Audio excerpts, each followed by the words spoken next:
Ya está con nosotros José Blandón Castillo y sus comentarios nacionales.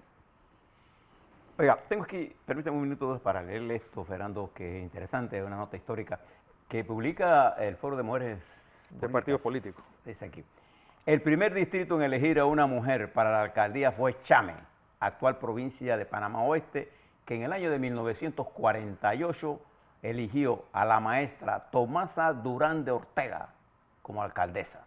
Y miren lo que nos manda a decir nuestro querido amigo Oiden Ortega, don Fernando.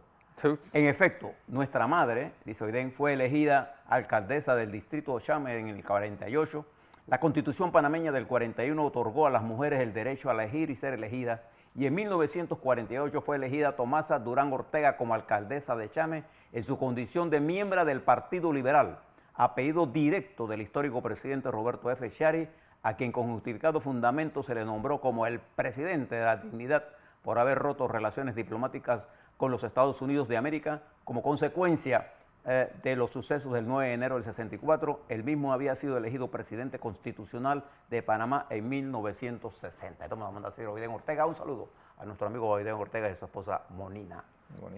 Doña Tomasa, que no está con nosotros, fue la primera mujer en ser elegida alcaldesa. Anótelo por ahí en su bitácora histórica. Dice, yo quisiera, Fernando, en unos minutos, antes de tener nuestra primera entrevista, hablarles sobre el impacto de lo que pasó en Chile y qué lecciones Panamá debería mirar de eso. En primer lugar, recordemos un poco las similitudes. Si usted mira el comportamiento económico de la República de Chile y la República de Panamá, en los indicadores macroeconómicos, antes de la crisis de finales de Piñera, y que continúa, nosotros, Chile y Panamá, liderizábamos el crecimiento y los indicadores macroeconómicos en sentido positivo de toda la región. De hecho, nosotros sobrepasamos a Chile en el ingreso per cápita. De manera que Chile es un buen indicador para mirar nosotros en el espejo, no solamente económico. Chile fue el milagro, llamado el milagro. Pero en el fondo había muchos problemas. Pero también históricamente Chile tuvo un militar como dictador. Pinochet. Y nosotros tuvimos un militar aquí, también como dictador. O dos. No, nunca negó Omar Torrijos que era un dictador. Nunca. Sin embargo, el rumbo que tomaron ambos procesos caminaron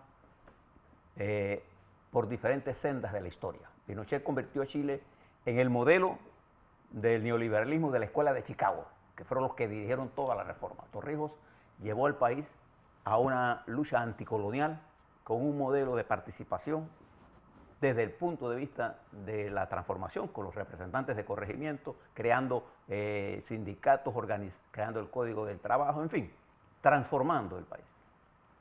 Pero ahora, Chile, con el presidente Piñera al mando y con todo el proceso que se dio durante los años que precedieron a la elección y la toma de posesión de Gabriel Boric en febrero, marzo.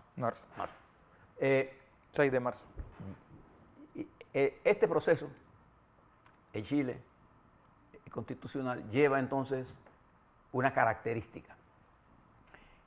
Primero se hace y se refrenda lo que el movimiento en las masas, en la calle, es una forma, digamos, anárquica, porque no había una estructura.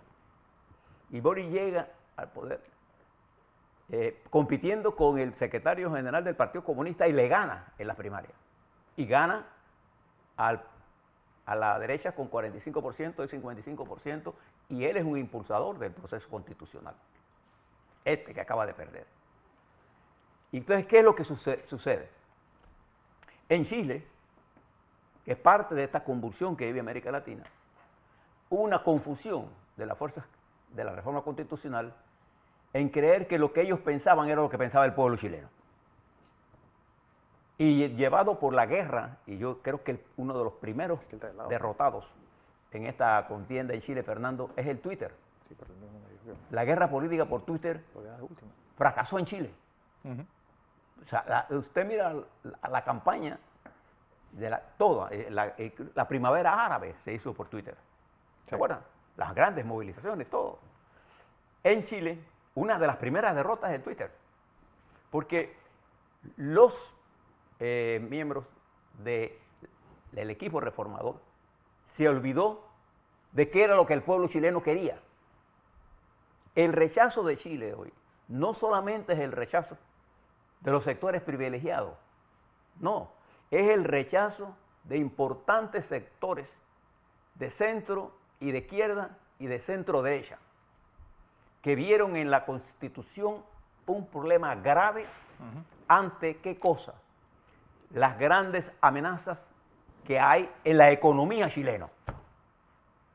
Entonces, cuando usted ve grandes amenazas en las economías, es lo que decía el amigo Carvalho, ¿no? Es la economía. Estúpido. Es la economía.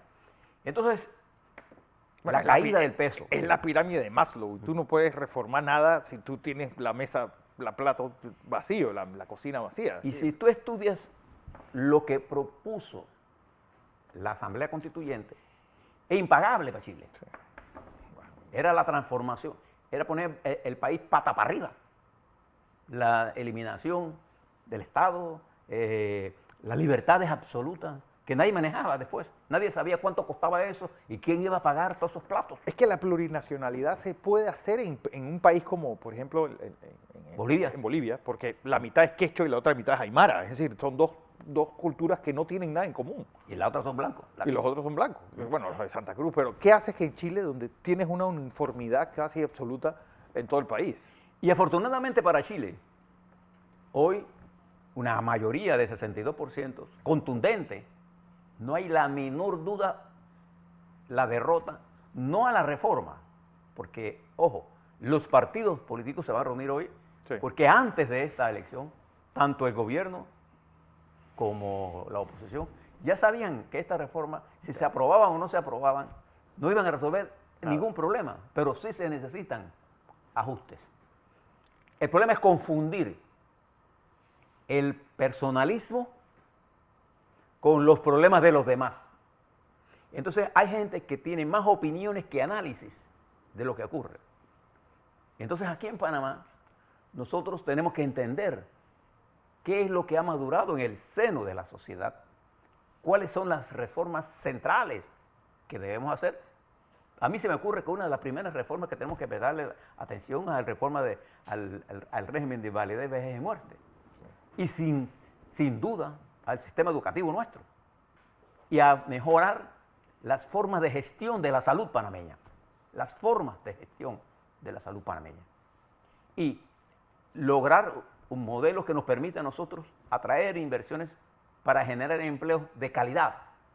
Para generar empleos de calidad necesitamos mejorar la educación, no solamente de los que están en la escuela, nuestros niños, sino de nuestros trabajadores.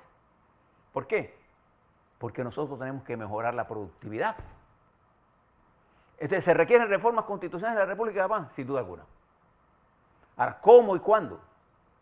Ese es el punto central de lo que tenemos que discutir. Aprendamos un poco. Fíjense lo que le va a pasar, les dije a ustedes, en el presidente Petro, por eso nuestros estudios están centrados en el camino que está ahí y en el camino de nuestros amigos de Costa Rica. Este presidente de Costa Rica va a llevar el país al desarrollo de una crisis permanente. Sí. La diferencia con él es que él no tiene el ejército que tiene Colombia. Colombia tiene un ejército acostumbrado a guerra, educado en el atropello y tiene formas de crimen organizado, armados y con dinero y con territorio. Es serio a lo que enfrenta y está al lado de un país como Venezuela, que es fuente permanente de inestabilidad por el flujo migratorio. La diáspora venezolana es una de las más grandes del mundo. Así es. Y en esa situación, tomémonos un tiempito para mirar lo que está pasando en Costa Rica, mírenlo con objetividad. Mire lo que está pasando en Colombia, mire lo que está pasando en Chile. Y viene una elección. Y si tiene un tiempo, preste la atención a nuestro principal aliado estratégico, a lo que está pasando en ese gran país que es los Estados Unidos. Así es.